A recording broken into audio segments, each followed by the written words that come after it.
විද්‍යාලයේ විදුහල්පති හැටියට වැඩ කරනවා. මම බෞද්ධ භික්ෂුවක්. මේ පාසල මේ 1980 අවුරුද්දේ මේ පාසලට ලබා දීලා තියෙනවා බෙල්ජියම් මිත්‍රත්ව ශ්‍රී ලංකා බෙල්ජියම් මිත්‍ර සංගමයේ යටතේ ගොඩනැගිල්ල. පාසල් ගොඩනැගිල්ල. ඉතින් ඒක අර ඒ කාලේ වෙනකොට මේ පාසල් වල තිබුණා හුඟා ගොඩනැගිලි ගියා මේ පාසලේ.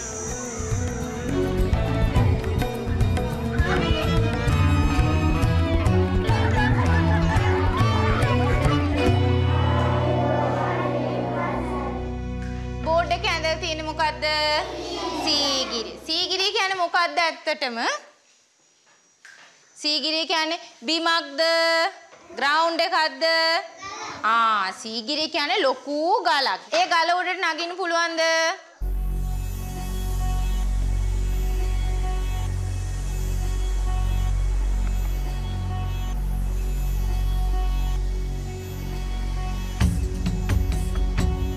Als je dit voorstelt zonder trappen, dan is het inderdaad bijna mogelijk om boven te geraken.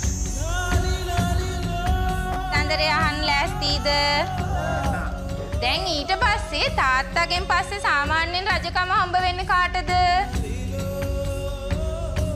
පුතාටනේ, මුගලන් කුමාරයා. දැන් කාශ්‍යප කුමාරයාට ඕනේ වුණා මුගලන් කුමාරයාට කලින් රජ වෙන්න. බැහැනේ. ඒ නිසා එයා මුගලන් කුමාරයාව පන්නලා දාලා සීගිරියට ඇවිල්ලා The Lion's Staircase, je kunt er moeilijk naast kijken. Dat is wel geweldig indrukwekkend, hè? Om aanvallers weg te klauwen.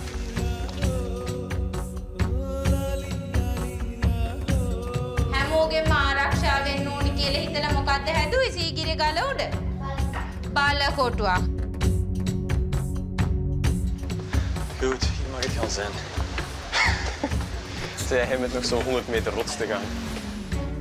De rest van het verhaal is minder geschikt voor kinderoortjes. Kroonprins Mugalan snelt met een reusachtig leger naar Sigiriya. De hebzuchtige Kasyapa komt zijn oninneembaar fort af om zijn broer definitief in de pan te hakken. Ze lezen het vuur in mekaars ogen en uiteindelijk moet de slechterik, Kasyapa, de duimen leggen. Hij stort zich roemloos op zijn eigen zwaard. Nu, als plek om je te verbergen beter kunnen niet zijn eigenlijk. Nee, maar hoe stom kan iemand zijn om hier te zitten en dan toch naar beneden te gaan om te vechten? En dan op je doos krijgen, verliezen, doodgaan. Zelfmoord. Elke morgen zo opstaan.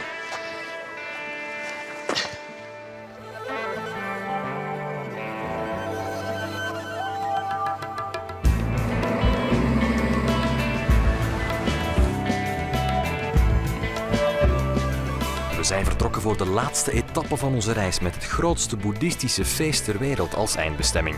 Lionel loodst ons nog altijd met veel inzet door zijn land, Sri Lanka. We are on our way to the Dambulla Cave Temple, one of the most beautiful temples in the whole world. 2,200 years old, and you can easily see about more than 154 statues of Buddha and large number of paintings, wall paintings. And this is it, that is Golden Buddha. Yes. Wat is deze man? Pretpark voor boeddhisten. Yes, gentlemen, I'm really glad to say you now, with the greatest difficulty, we were able to get the permission to film this place with a lot of rules and regulations. Mainly, you are not supposed to take any photograph with the back of the Buddha, especially inside the images. So we can't be in the same image than the statue then? Yes, Aha, okay. That's right. You know, these things came up because of this particular incident. See this photograph. This was on the November 1993, November 14th. Yeah. This is a German lady. Yeah. She went inside the fourth cave, and she sat on the lap of the Buddha in the same position, on the meditation position. Imagine that Thomas will do this today. What happens with him? Then he'll be locked up in the jail. Dus je weet het, hè? Niet op een boeddha. Oké. En voor wie het nog niet wist, boeddhisten gaan hun verlichting graag hoger opzoeken. Jongens. Ik ben 5 kilo kwijt na deze reis. Ga ik het u zeggen? Deze zon.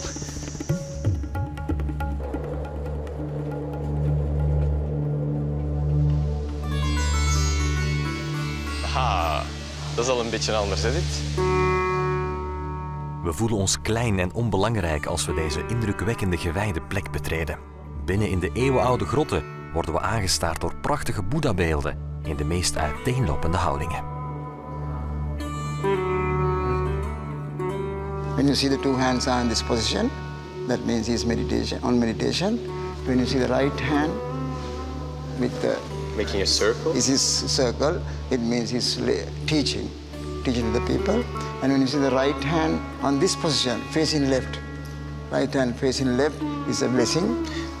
What I like very much actually is the paintings on the rock. It's almost like a carpet. Yeah, I love this room. I love the feeling I have in this room. You know, this is quite a very good place to keep off all your worries and then come and keep calm yourself. When you're on stress, it's the best place. Ik kan hier wel een half dagje zitten. Zo.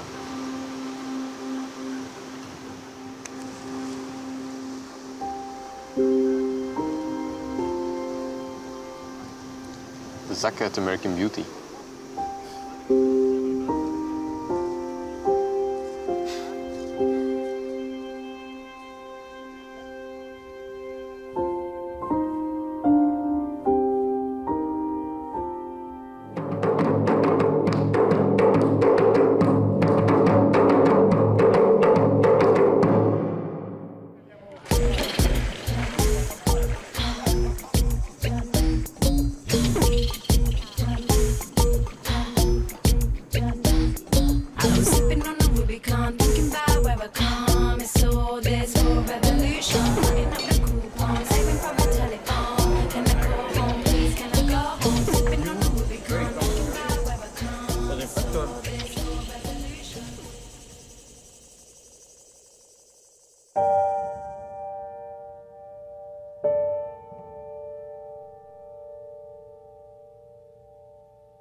Nuwara Eliya is een klein Engeland in de heuvel.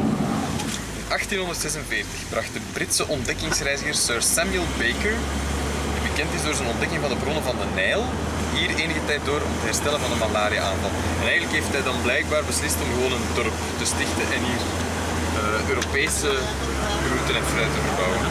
Een paar uit India aangevoerde theestruiken gedijden uitstekend in de koele bergen hier. Grand Hotel, er staat een Victoriaanse lounge en panelen en blabla. Hier staat het ernaast gelegen. Grand Hotel verdient deze naam niet langer. Dus waar we verblijven. Ja, hier staat in dat het een knap hotel is. De vroegere eigenaar zou zich in zijn graf omdraaien als hij zou weten wat er van zijn vroegere residentie is overgebleven.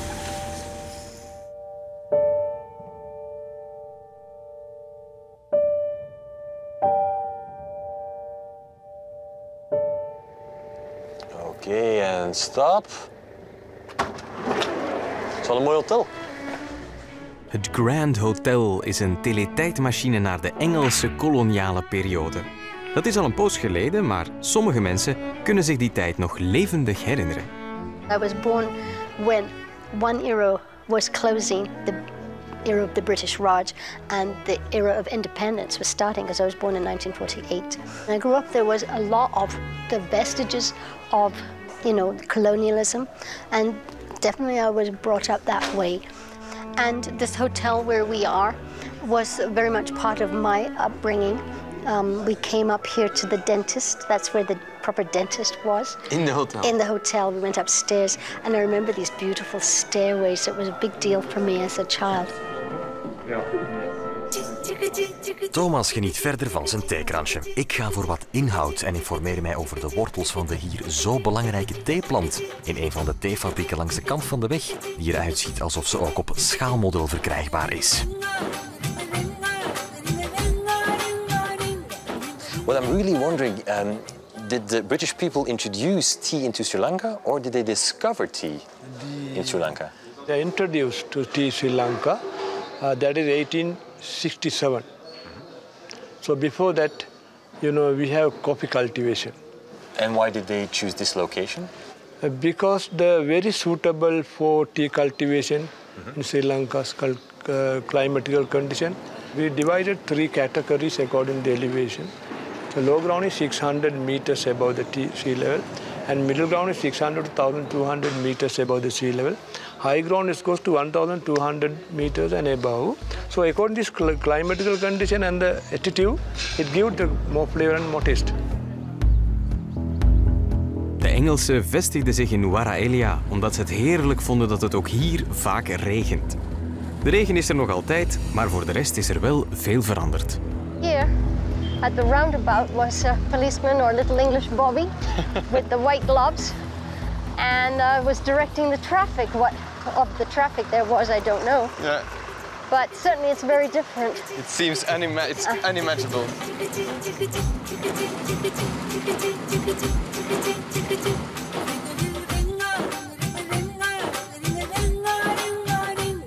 The pluckers, they mostly women. Ladies can pluck without any damage the leaves. When it damages the leaves, it won't be the quality. It won't be the taste. Yeah. They have to pluck 18 kilos, 18 to 20 kilos. When they pluck more than the 18 or 20 kilos, they get more wages. The tea you produce here, where does it go to? Lifton, Brookburn. They are a worldwide company, and mostly they buy from us to, they can blend with the other countries' tea. Oh yes. Because of a very flavor, very tasty. Yeah. So your tea and the tea of the other factories will be blended, and that will become the tea we drink at home then? Yes. In het centrum van Nuwara Eliya vertelt Catherine dat ze jaren in Canada gewoond heeft voordat ze definitief terugkwam naar Sri Lanka.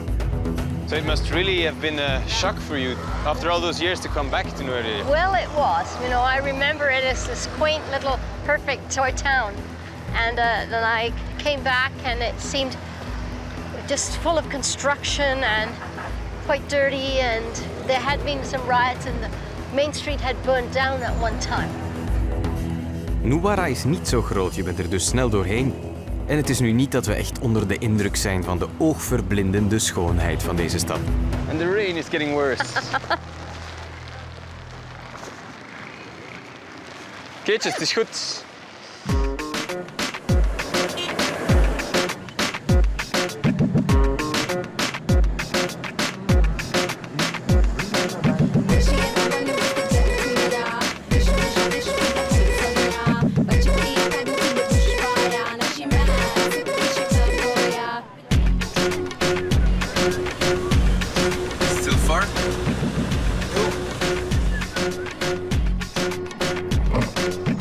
Lionel, thanks for showing us Sri Lanka. Yeah.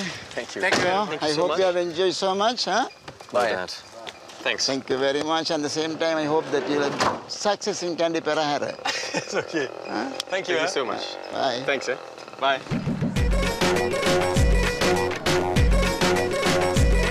Voilà, op weg naar de Perahera en dit keer niet met het busje, maar met de trein. En dat is naar het schijnt een groot avontuur. How much is it? 25. Ja, hij staat er al, hè, Vincent. Hoeveel was dat nu? 25 per ticketje. Dus dat is ongeveer... 25 roepie. Ja, dat is dat 15 cent of Dat is zoiets, ja. Dat is gewoon belachelijk. Dat is niks. Dat is Thank echt you. niks. Thank you so much. De trein is gratis in Sri Lanka.